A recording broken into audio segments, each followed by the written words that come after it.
Law This Week. I'm George Whipple. Our top story, the Seventh Circuit sets a low bar for Title VII retaliation claims. The Court of Appeals partially reversed the dismissal of a university professor's suit, finding that she had a plausible claim that she was denied tenure in retaliation for filing a charge with the EEOC. While her employers argued that the charge was filed after university officials had already made their decision on tenure, the court said this is precisely the type of factual question that made the claim plausible and entitled the plaintiff's lawsuit to survive a motion to dismiss. Christopher Farella has more on the challenges of getting a dismissal in a retaliation suit. The standard that a Title VII retaliation pleading has to meet is three things. One is that the plaintiff engaged in a protected activity. Two, that there was an adverse employment action. And three, that there was a nexus between the protected activity and the adverse employment action. Dismissals are very difficult to get in retaliation cases because the analysis is very fact sensitive. And the courts usually defer to juries for those facts. So in cases where you have to weigh the evidence or assess somebody's credibility, that's in the province of a jury. It's not for a judge to decide. Employers must have specific waivers to make unilateral policy changes when bargaining with a union.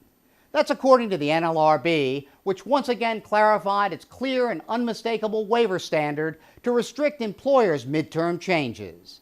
In this case, an employer relied upon a broad management rights clause in its contract with the union to make unilateral changes to specific policies. The NLRB found that the union had not waived its rights to bargain over those changes because the contract did not refer to the policies with sufficient clarity.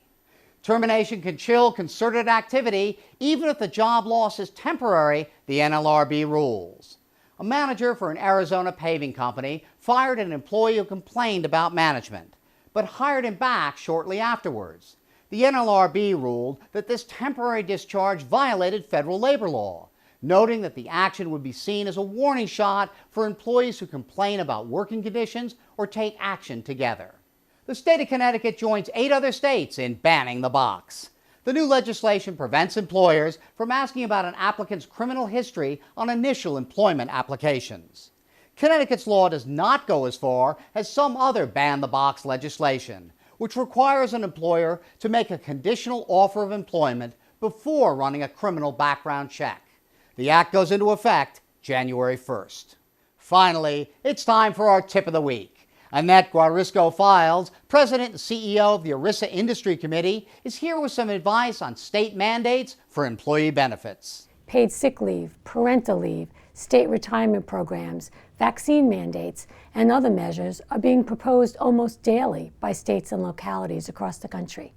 This really complicates matters for employers that want to offer uniform benefits to their employees across the country, and adds to the already complex burden of complying with federal rules and regulations. Take the time to review the new rules and weigh in with trade groups, lobbyists, and others who could shape the rules on your behalf to make it easier to comply and lower costs. When advocating for your organization, keep the best solutions in mind.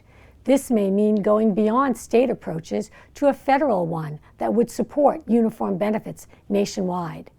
And finally, recognize that you are not alone. Other employers face these challenges as well, and trusted counsel can keep you informed and compliant. Thanks, Annette. That's it for Employment Law This Week. Thank you very much for watching, and we'll see you next time.